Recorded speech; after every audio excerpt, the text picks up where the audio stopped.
Hi, crafty friend. Let's do 3 easy crafts with paper napkins. So when you're crafting with the paper napkins, you always want to make sure that you take all of the plies off of the napkin.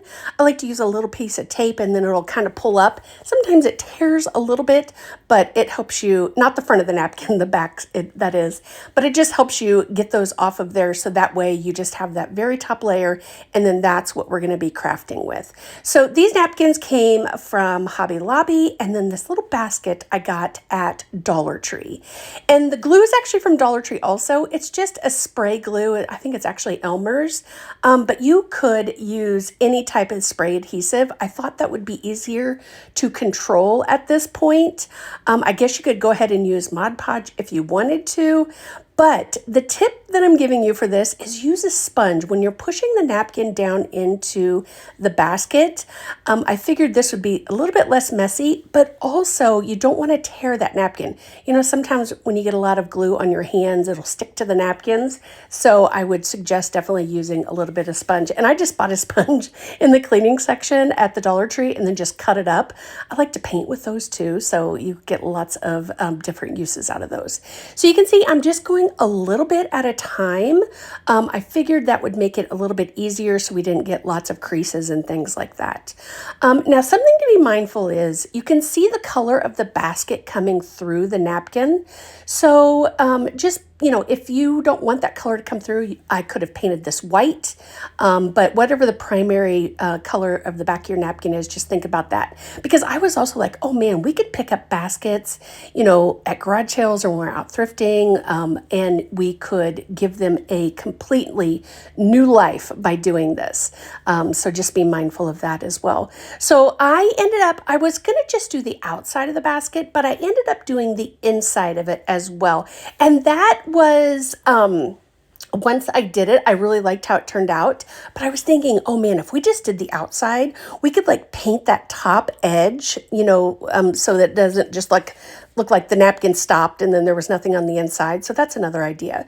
So once that paint is all the way dry, the spray paint that I was using, or the spray adhesive, I should say, then I went back over with Mod Podge because I really wanted to make sure this stayed down. I probably could have just not done the spray adhesive and just done the Mod Podge. That might have been just as easy, but I thought I would give the spray a chance. And actually, I think it worked out good, but however you want to do it, my friends. So then all we have to do is just completely cover this, the inside and the out, let it dry completely. But look how adorable this is. Gosh, I just love this one so much. All right, so on to project number 2. So we, again, are taking the ply off of this napkin, and these napkins are from Hobby Lobby as well. And then I got a glass plate, just a clear glass plate from the Dollar Tree. And then I'm going to use the dishwasher safe Mod Podge.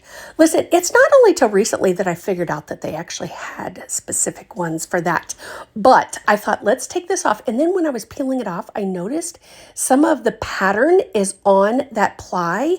And I was like, oh, we will save that for further crafting. But we've got the back of the plate here. So I'm going to put that Mod Podge straight onto that and cover it really, really well. And then once we get that all on there and we're good to go and make sure we didn't get it in spots we didn't want, what we'll do is we will lay the napkin pretty side down so that when you're looking at the plate, it would shine through, or it would not shine through, but it would come through. You know what I mean? So I know I'm taking a little bit of time here, but I'm really trying to make sure that the Mod Podge, because this is a little bit thicker than normal Mod Podge, that it's pretty even across the board. So remember how I said I was going to do it face down? Yeah, I did it wrong. But that's okay.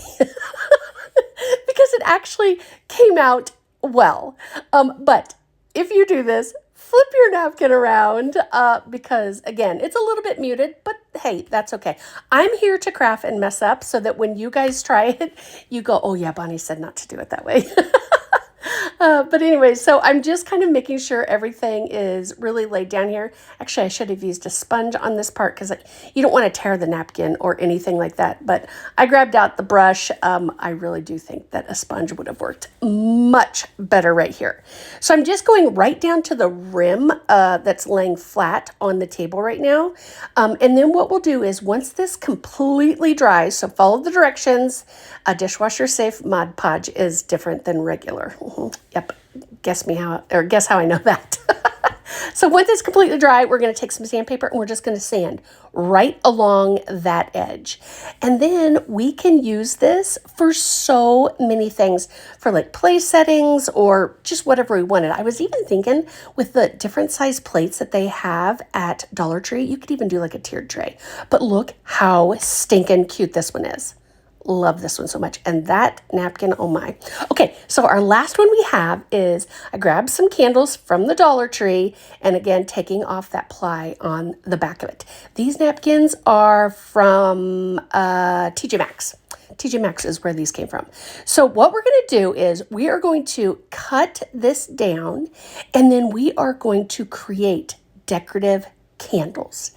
And I've got some parchment paper that we're going to use. And then I'm going to use my heat gun. My hair dryer, does not get hot enough because we're actually wanting the wax to melt. And so that way the paper melts into the wax. And then when you're burning the candle, you don't have to worry about the paper anymore because the wax has completely covered it. I have burnt these candles all the way down and didn't have any problem with the paper just because I got it hot enough that the wax just melted over the top of it. I hope that makes sense. So I'm just kind of like figuring out how I want it to lay right here and then where I need to trim that edge because I was trying to get my seam as close to itself as possible. That way the seam lays really nicely and I don't have any overlap or anything like that. So this part was just kind of like I was guesstimating because I don't measure. Y'all know I'm not a measuring crafter. So like I said, I grabbed out the heat gun and away we go. So this is where it's starting to melt. I probably should have put some parchment paper down. Yes, I didn't. And I got wax on my table, but that's okay. We got that off. So again, I mess up so that you don't have to. So I'm just working it a little bit at a time, just so we don't have a melty mess. Just kind of keeping that heat gun in one area, and then I will continue all the way around and just keep going and then trimming the extra. And this is one of those ones where I really don't think, just because you're going around a round surface, that you could actually measure this out. I think it's a guesstimational thing here. But just be careful with your heat gun because y'all know it gets super hot and don't burn your little fingers with that or the wax. Probably should have on some protective gloves. Just thought of that. But anyways, so I did this candle and then I did another one and then I had gotten some really cool candlestick silver ones. I don't think they're real silver, but they're a little bit tarnished when I was out thrifting one day and I just love them. And I thought, oh my gosh, these candles will be adorable in this. And my friends, the great thing about this is we could do this for holidays. We could do so many different things depending on what our candles are, which I think is super fun. And not only can we do this with taper, but we can do this also with the little pillar candles as well. So, I know. You just thought of lots of different things, didn't you? Yeah, because my brain just went there too. So anyways, friends, this is how it turned out. Thanks for watching. Don't forget to subscribe.